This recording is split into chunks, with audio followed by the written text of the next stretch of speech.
seen driving on a highway at night in the opening scene of the movie.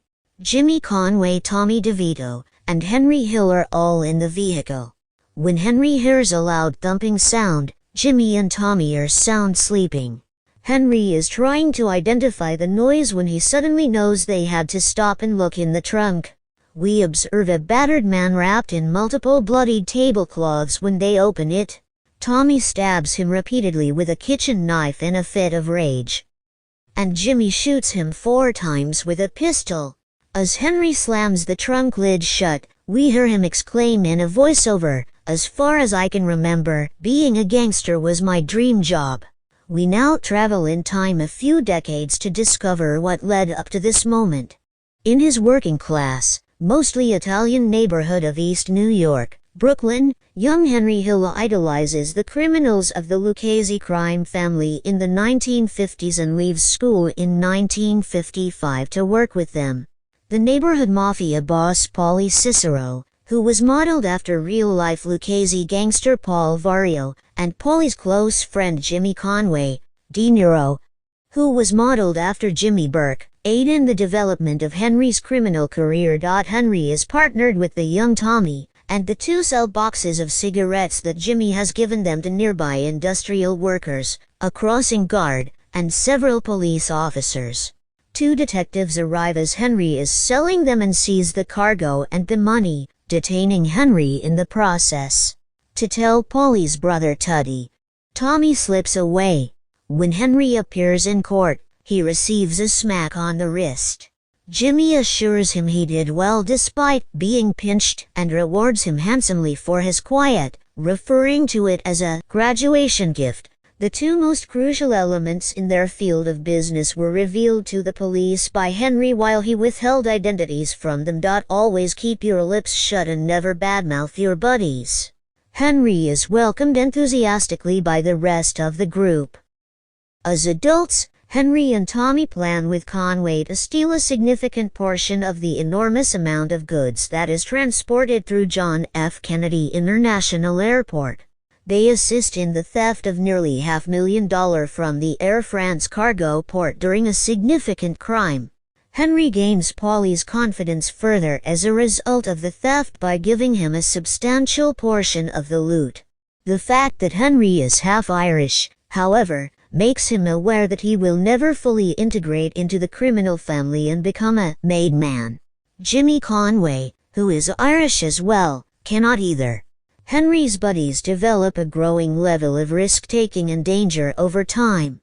Tommy has a violent temper and a crazy urge to prove himself via violence, and Conway enjoys stealing vehicles.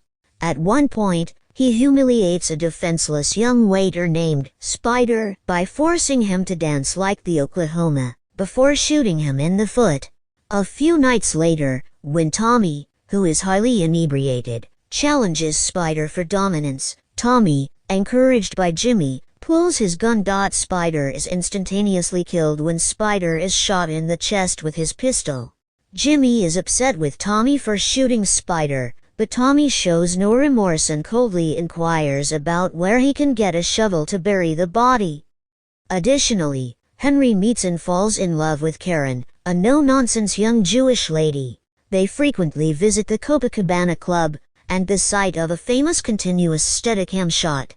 Karen is uncomfortable with her boyfriend's career, but is also turned on by it, particularly after Henry severely pistol whips her neighbor for attempting to force himself on her and offers her the bloodied gun to cover with. Eventually, Henry and Karen are married, after convincing Karen's parents that Henry is half Jewish. Billy Batts, a wealthy member of the rival Gambino crime family, is brutally murdered by Tommy, along with Jimmy Conway's assistants, in June 1970 because Batts insulted Tommy. The murder is a serious violation, and the Gambinos might kill them all if they were found out. After having a late-night supper at Tommy's mother's house, and also to pick up a shovel, back to the opening scene of the vehicle trunk, Henry, Conway, and Tommy DeVito bury Batts' body in an abandoned field.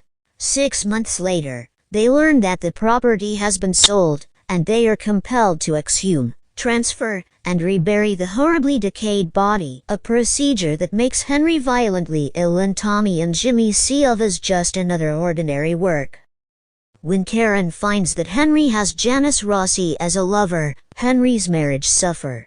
As Henry awakens, Karen draws a pistol and confronts him.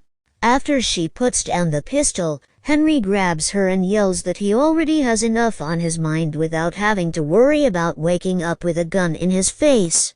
Jimmy and Polly pay Henry a visit at Janice's apartment and warn him against engaging in business philandering. Henry will soon go home, according to Polly's assurances that he will persuade Karen that he is worth giving back. Henry will accompany Jimmy to Florida in the meanwhile to track down a renegade who owes Polly money.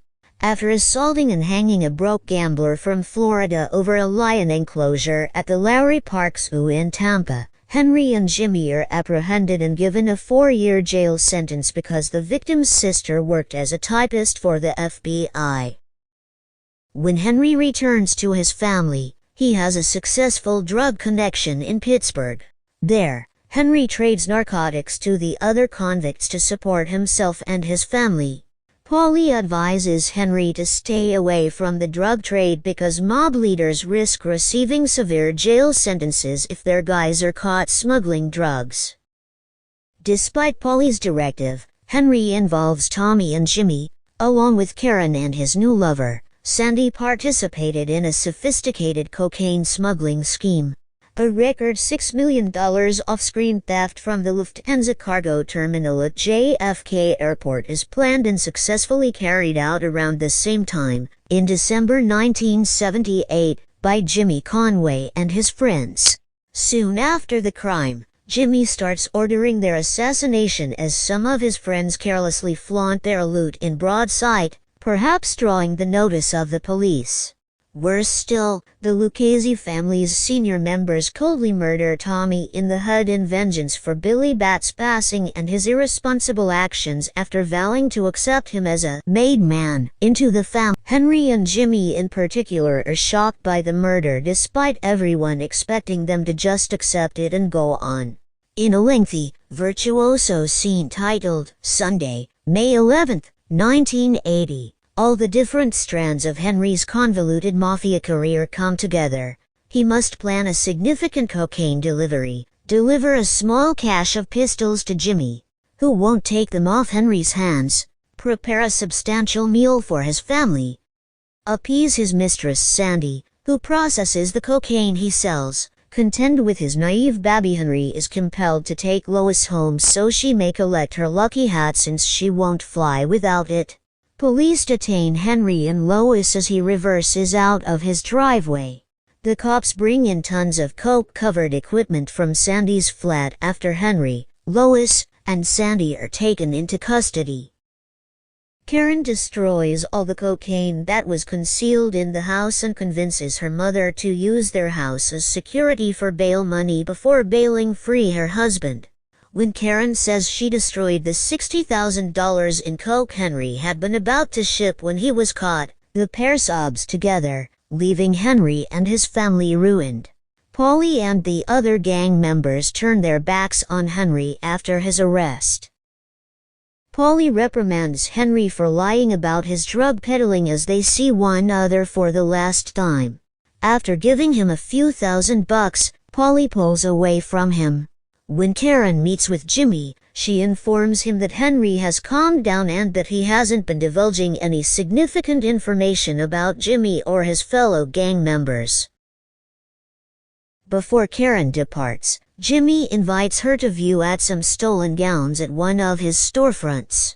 Karen is startled when she notices two dubious-appearing employees. The apparent message from Jimmy to Karen and Henry is that if they discuss their relationships, they risk being disgracefully removed. Henry agrees to work as an FBI informant because he believes that he and his family are targets for murder. To save their lives, he and his family enroll in the government witness protection program, but not before he gives a deposition in court accusing Polly and Jimmy. He describes himself as an ordinary nobody today and says, I get to live the rest of my life as a schnook. Tommy fires a handgun directly into the camera in the brief closing scene of the film, paying homage to the final shot of Henry's continued involvement in crime as suggested by the Great Train Robbery.